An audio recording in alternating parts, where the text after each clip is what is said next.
listeners, and thank you for tuning into this, the very first Giract Around the Coffee Table podcast. During this podcast series, we'll be diving deep into all the trends and all the very hottest topics shaping the ingredients industry. We'll be joined by guests who bring their own viewpoints on the biggest issues of the day, as well as Giract's in-house experts, that is to say, our own analysts, to bring you deep insights on the specific subject areas that we're studying. In this inaugural podcast, I'm delighted to announce that I'm joined around the Giract coffee table by Giract's president, Krishna. Welcome, Krishna, and thank you for joining me today. Many of our listeners will already know Giract very well, but many may not. So can I ask you just to take us back to where it all began? How did Giract get started?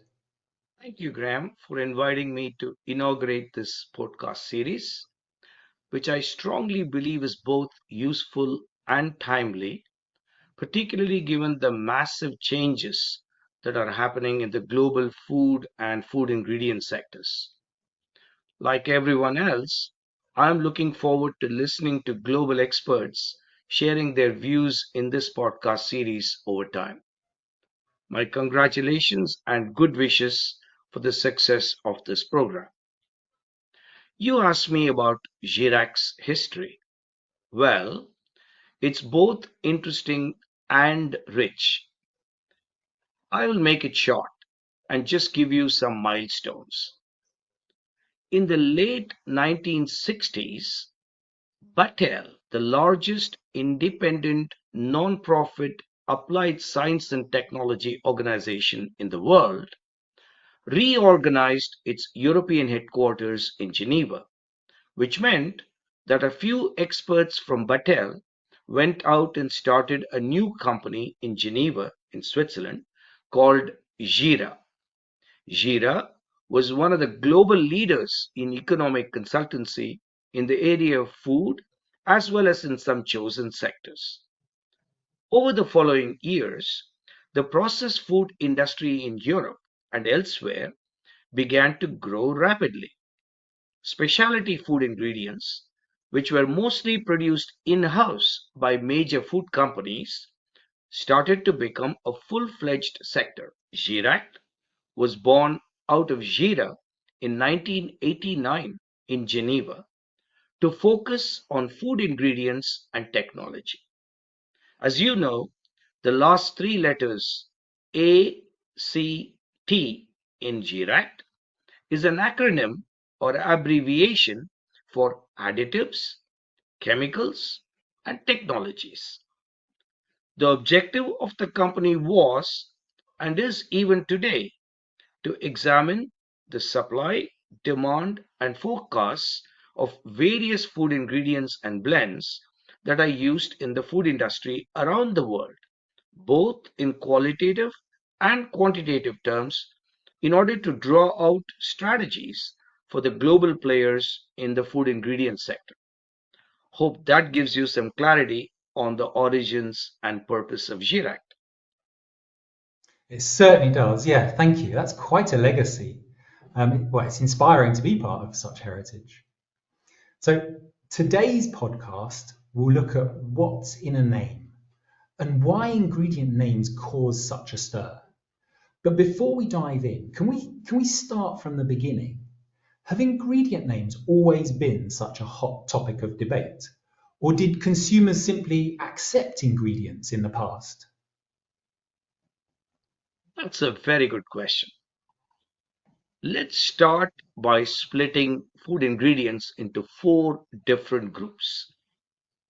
Commodity ingredients, which I often call as the 30% dosage ingredients, as in a cake that has 30% each of flour, fat, and sugar.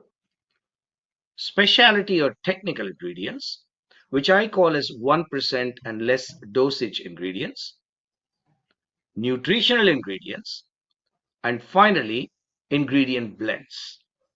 Once again, it's Europe that has played the central role in the growing confusion and distrust of the consumers vis-à-vis the food and food ingredient industry. The European Economic Community, later to become the European Union, wanted to differentiate ingredients that have been used in the kitchen from food chemicals that are being used by the processed food industry for various purposes such as extending shelf life, improving color, etc. A large number of food scientists from different countries in Europe were assembled, and the SCF, or the Scientific Committee for Food, was formed. This organization was given the task of examining each of the food chemicals in an in-depth and scientific manner before approving them for food use as food additives. And each of these approved food additives was assigned a European number or E number. The idea was that such a transparent process would help gain the confidence of the consumers. However, due to poor or even total lack of communication from the food industry and the authorities, the story turned the other way around, helped by a few NGOs who took advantage of the information vacuum and spread false and callous misinformation against these food additives. This has led to the current state of affairs, with the consumers being totally confused and suspicious when it comes to food additives and E numbers. This spread rapidly across the Atlantic to North America, and now many parts of the world have also been affected by this trend. I see. Yes, they certainly have. In fact, the debate around the naming of ingredients typically falls within sort of the clean label discussion. So, was there a sort of specific birth date for this clean label as a trend? And if so, what did it look like at that time? Well, I believe that the clean label trend was started by National Starch, now known as Ingredion, when the company launched its Novation series of functional starches using patented technology in the beginning of this century.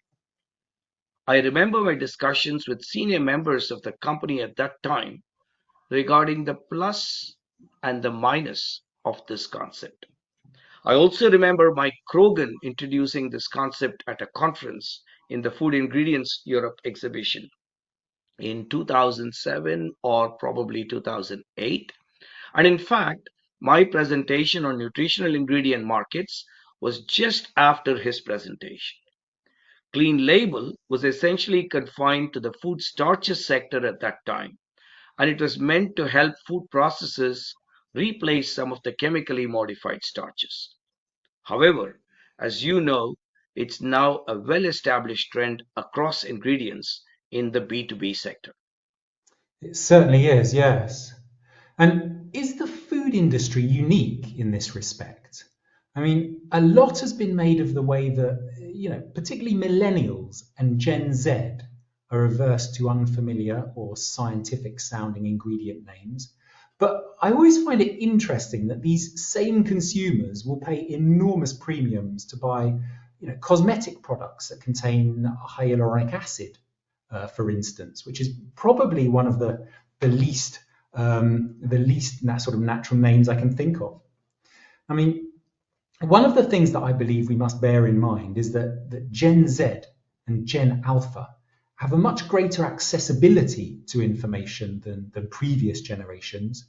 And perhaps more importantly, they have a much greater cognizance of fake news.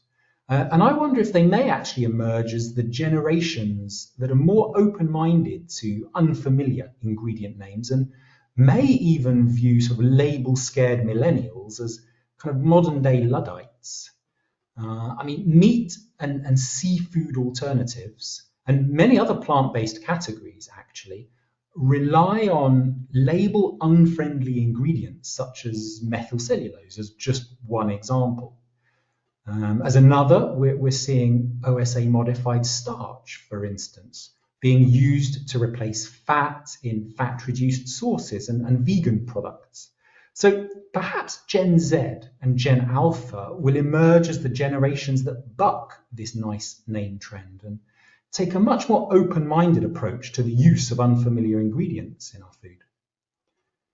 I mean, we should also consider that consumers will often seek familiar sounding ingredients and familiar ingredients lists in certain categories, but not others. I mean, in breakfast and functional nutrition or child nutrition, for instance, they would often seek familiar ingredients, but not in categories such as snacks or confectionery or even food service. I mean, one of the things that we cannot avoid talking about is how the rise of social media has changed the landscape with social media influencers, for example. As you say, this is the age of social media and influencers. We just need to accept that and move on. However, too much information can also be dysfunctional, particularly when the source and the content of the information are not authentic. I feel that all the cacophony around us has only increased consumer distrust in processed food. Don't forget that food and pharma products are the only ones that we take into our body, and hence the mistrust of the consumers is totally justified. We need to accept that. Consumers, and particularly the young consumers, have all become quasi food scientists and experts, and each one decodes the plethora of information in a different manner, leading to a totally confused, angry, and distrusting consumer, unfortunately. Yeah, they do. Yeah, I see. And is this actually a threat or an opportunity for food brands? I mean, what should they be doing to avoid the pitfalls and play to their strengths? I'm convinced that consumer dialogue and trust are the key to the future of the food and food ingredient industry. Engaging with the consumers in a transparent manner should be the only way forward. We should stop treating consumers as ignorant and non scientific.